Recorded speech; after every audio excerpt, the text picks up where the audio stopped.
Zeisu HOIHNA HOIHNA LUNGNGAIH KALUNGGUL PEN NANGNAHI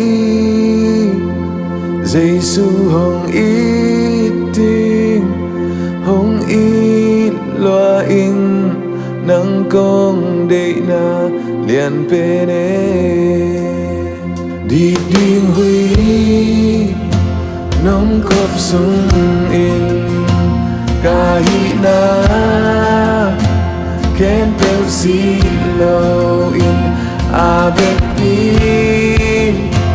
kongki piak HING biakpiak KONGLUI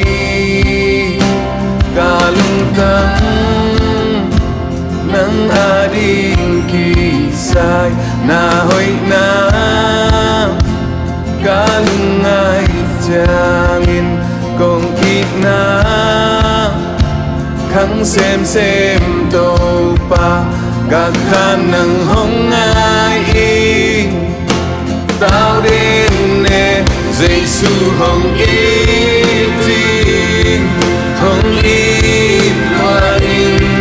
kalunggul pe nangnahi Zeisu HOIHNA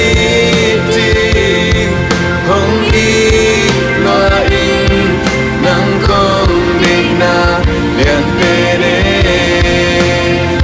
nongitna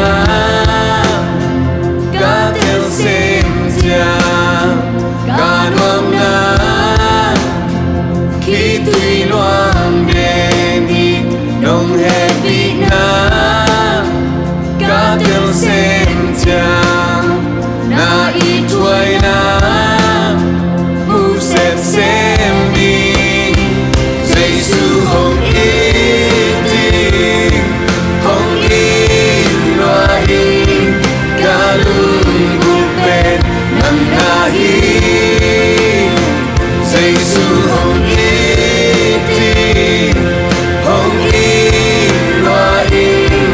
nangkong deihna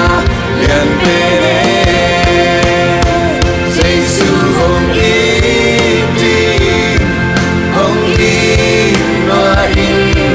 kalunggul pen nangnahi Zeisu HOIHNA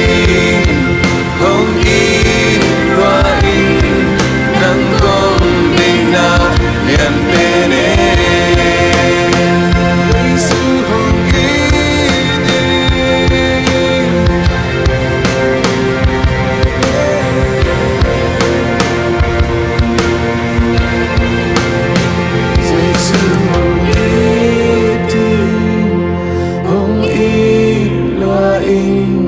kalunggul pen nangnahi Zeisu HOIHNA